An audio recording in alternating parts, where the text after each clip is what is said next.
നമസ്കാരം, മലയാളി വാർത്തയിലേക്ക് സ്വാഗതം. നമ്മുടെ കേരളത്തിൽ നടക്കുന്ന ഒരു വാർത്ത ഉണ്ടായിരിക്കുകയാണ്. അതായത് ഫ്രിഡ്ജിൽ നിന്ന് 3 മാസം പ്രായമുള്ള ശിശുവിൻ്റെ ഭ്രൂണം കണ്ടെത്തിയിരിക്കുകയാണ്. കൊടുങ്ങല്ലൂരിലാണ് ഈ സംഭവം ഉണ്ടായിരിക്കുന്നത്.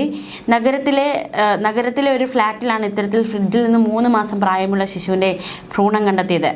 രഹസ്യ വിവരം കിട്ടി പോലീസിന്. ആ ഒരു വിവരത്തിൻ്റെ അടിസ്ഥാനത്തിൽ നടത്തിയ പരിശോധനയിലാണ് ഫ്രിഡ്ജിൽ ബോക്സിലാക്കി സൂക്ഷിച്ച നിലയിൽ ഭ്രൂണം കണ്ടെത്തിയത്. ഫ്ലാറ്റിലെ താമസക്കാരായ ദമ്പതികളെ പോലീസ് ചോദ്യം ചെയ്തു. എങ്ങനെ ഈ ഭ്രൂണം ഇവിടെ എത്തി, ആരുടെ ഭ്രൂണമാണ്, എന്താണ് ലക്ഷ്യം, അങ്ങനെ ഒരുപാട് ചോദ്യങ്ങൾ ബാക്കിയാവുകയാണ്. ഉത്തരം കിട്ടണമെങ്കിൽ കൂടുതൽ ചോദ്യം ചെയ്ത ശേഷം മാത്രമേ എന്താണ് സംഭവിച്ചത് എന്ന ഒരു ഉത്തരത്തിലേക്ക് എത്താൻ സാധിക്കുകയുള്ളൂ. ഇവർ 1 വർഷം മുൻപാണ് ഈ ദമ്പതികൾ വിവാഹിതരായത്. 3 മാസം മുമ്പാണ് ഫ്ലാറ്റിൽ താമസമാക്കിയത്. 3 മാസമായി ഗർഭിണിയായിരുന്നുവെന്നും ദമ്പതികൾ പോലീസിനോട് പറഞ്ഞു. മാത്രമല്ല, ആ ഭ്രൂണം എങ്ങനെ ഫ്രിഡ്ജിൽ സൂക്ഷിക്കേണ്ട സാഹചര്യത്തിലേക്ക് എത്തി എന്നത് ചോദ്യമാണ്. കഴിഞ്ഞ വെള്ളിയാഴ്ച രാത്രിയിൽ വയറുവേദന ഉണ്ടായി. ശുചിമുറിയിൽ വെച്ച് ഭ്രൂണം പുറത്തു വന്നു. ഭ്രൂണം സ്വയം വേർപെടുത്തുകയായിരുന്നുവെന്നും യുവതി പറയുന്നു. നശിപ്പിച്ചു കളയാൻ മാനസികമായി ബുദ്ധിമുട്ട് തോന്നിയതുകൊണ്ട് എന്ത് ചെയ്യണമെന്നറിയാതെ ബോക്സിലാക്കി സൂക്ഷിക്കുകയായിരുന്നുവെന്നാണ് ദമ്പതികൾ പോലീസിനോട് പറഞ്ഞത്. ഇതിനപ്പുറം മറ്റെന്തെങ്കിലും കഥയുണ്ടോ, ഇതിനപ്പുറം മറ്റെന്തെങ്കിലും കാരണമുണ്ടോ എന്നതും ഒരു ചോദ്യമായി നിൽക്കുകയാണ്. എന്തായാലും അന്വേഷണം പുരോഗമിക്കുകയാണ്. നടക്കുന്ന സംഭവമാണ് ഉണ്ടായിരിക്കുന്നത്.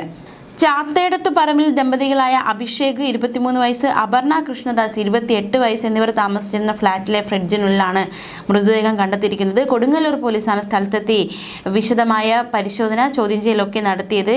വൈകിട്ട് 4:15 ഭ്രൂണം കണ്ടെത്തിയത്. ഭ്രൂണത്തിന് 3 മാസത്തോളം പ്രായമുണ്ടെന്നാണ് പ്രാഥമികമായ നിഗമനം.